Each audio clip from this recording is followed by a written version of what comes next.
večer. Dobrodošli na krajši novinarski konferenci po prvem koalicijskem vrhu. Gospod predsednik. Pozdravljeni. Torej, kot veste, je danes koalicija imela svoj koalicijski vrh. Šlo je za splošno izmenjavo mnenj, stališč o dosedanjem delu. Na eni strani smo ministri in tudi jaz kot predsednik vlade predstavili dosedanje delo v vladi, predstavili seveda nekoliko podrobneje nekatere aspekte rebalansa proračuna za leto 2014 in 2015 in predvsem so posamezni ministri poslance seznanili za nekaterimi bodočimi zakonskimi in drugimi projekti, ki bodo pač prišli tudi v državni zbor in ki bodo pomembni v prihodnjih mesecih in letih. Potem je seveda bila splošna diskusija, v kateri smo, jaz bi rekel, zelo konstruktivno prediskutirali posamezne teme. Lahko ugotovim, da je koalicija v vseh osnovnih zadevah poenotena, seveda pa bo zdaj konkretno delo na posameznih zakonskih in drugih projektih tako znotraj koalicije kot širše sprožilo različna vprašanja in zato je bilo prav, da smo že danes ta vprašanja znotraj koalicije temeljito izpostavili, delno tudi preučili in tako gremo zdaj skupno naprej. Jaz bi na tej točki predal besedo še predsednikoma koalicijskih strank, obema ministroma, gospodu Erjavcu in Židanu, potem pa, kot veste, bomo na voljo še za nekaj vprašanj, tako da izvoli, Karel. Ja, hvala lepa. Ja, vsi skupaj smo ugotovili, da so takšne srečanja potrebna. Koalicijo sestavljajo 3 stranke in pa poslanci vseh teh 3 koalicijskih strank. In seveda, če želimo, da bo vlada uspešno izpeljala vse potrebne ukrepe, rebalans 2014, rebalans 2015 in tudi kakšne pomembne zakone, je pomembno, da imamo tudi podporo, polno podporo v državnem zboru in zato je prav, da sproti tudi seznanjamo poslance o tem, kakšne ukrepe pravzaprav vlada predlaga. Sam sem se dotaknil vprašanja upravljanja z državnim premoženjem, ker vemo, da na odhodkovni strani je precej malo rezerv za to, da poiščemo sredstva, ki so potrebna za to, da bomo v okviru javnega finančnega primanjkljaja. Mislim, da pri upravljanju državnega premoženja je veliko rezerv. To premoženje je ocenjeno na približno 12 milijard evrov, izplen iz naslova dividend je pa nekaj več kot 120 milijonov evrov.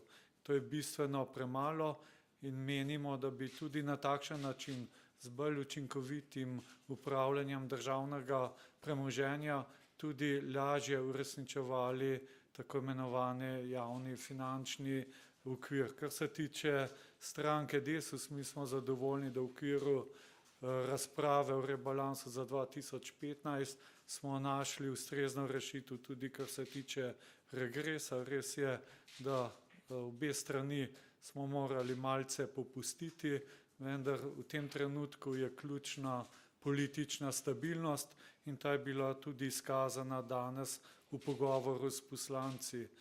Sam ne pričakujem kakšnih zapletov v državnem zboru strani koalicije, ko bo šlo za sprejem rebalansa za leto 2014 in tudi za rebalans za leto 2015. In to je pomembno sporočilo tudi za finančne trge in pa za komisijo v Bruslju. Hvala. Spoštovane gospe, spoštovani gospodje, lep pozdrav tudi v mojem imenu. Moram reči, da je vlada odreagirala hitro. Teden dni po tistem, ko so vodje poslanskih skupin koalicije predlagali srečanje poslank in poslancev z ministri, smo se srečali, tudi pojasnili smo, kaj vlada enotno razmišlja. Socialnim demokratom nam je zelo pomembno, da se ne posega v socialne transferje. Socialnim demokratom nam je pomembno, da se ne govori o socialni kapici. In socialnim demokratom nam je pomembno, da ko govorimo o javnem sektorju, javni sektor ve, da ga potrebujemo, da ga ne mislimo zmanjševati in da osnovni ukrepi, ki so vezani na javni sektor, so ukrepi, ki veljajo v letošnjem letu. Vsi ostali ukrepi bodo pa sprejeti samo, če bodo z socialnimi partnerji usklajeni. Hvala.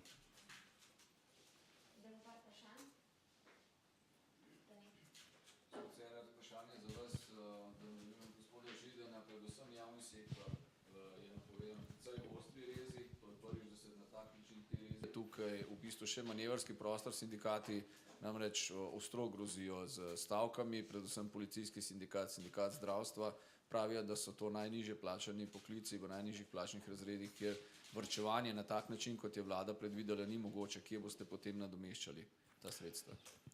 Torej razumeti je treba, da minister Koprivnikar, ki je šele začel pogajanja s sindikati, pač je predstavil izhodišča za pogajanja. In jaz mislim, da je sindikalna reakcija na drugi strani pretirana. Treba razumeti, da je to, bi rekel, neke vrste predlog na strani vlade, ki se zaveda težavne situacije, ki je tudi sama pokazala, kako je treba na vseh segmentih družbe nekaj prihraniti oziroma optimizirati procese. In zdaj seveda na ta način je bila dana ponudba drugi strani, torej sindikatom javnega sektorja, ki pa imajo zdaj možnost, da predstavijo svoje predloge, svoje stališča. Jaz mislim, da tu neko pretirano zaostrovanje ni produktivno, razumem tudi ostre tone, kajti časi so težki in vemo zakaj.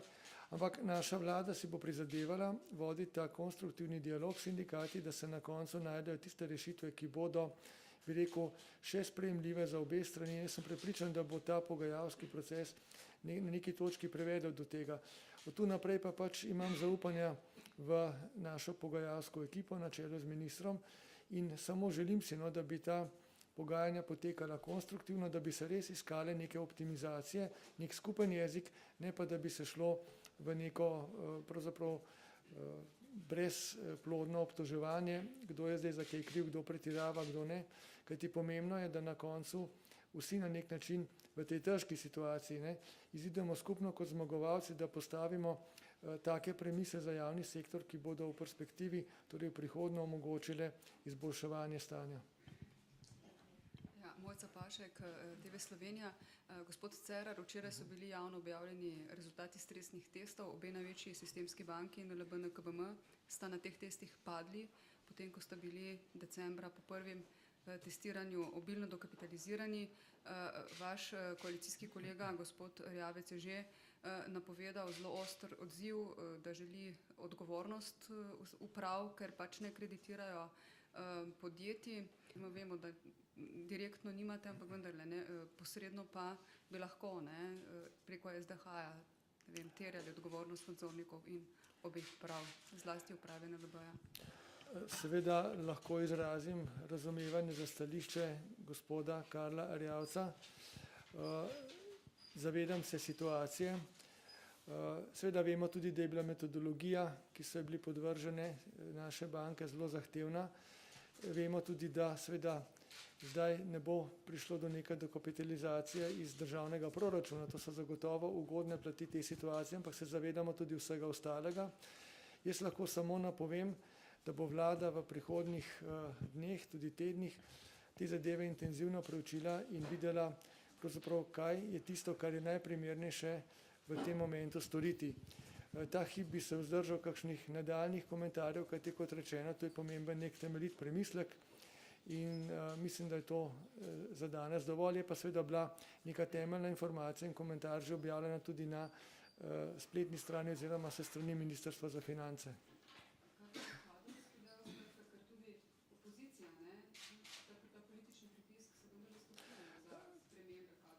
Absolutno, poglejte, tako kot sem rekel, to so vse zadeve, ki so seveda pomembne ta hip, relevantne in vlada bo zagotovo tudi v teh smerih upravila potrebni premislek, ampak zaenkrat bi ostal pri tem komentarju, kot ga tudi danes podalo Ministrstvo za finance. Mislim, da bodo prihodnji dnevi prinesli ta premislek in potem tudi ustrezne rešitve. Gospod Cerar, Zoran Potič, Delo. Ne vem, če je bilo kakšna debata danes na koalicijskem vrhu o ministerski ekipi, namreč ministerskem zboru manjkata 2 člana, v bistvu zelo pomembna člana. V sredo se bo državni zbor tudi s tem odstopi 2 ministrov seznanil. Kdaj lahko pričakujemo nova imena, kdo bi lahko bili ti nadomestni ministri, novi ministri in ali je to že se omenja v javnosti, krožijo različne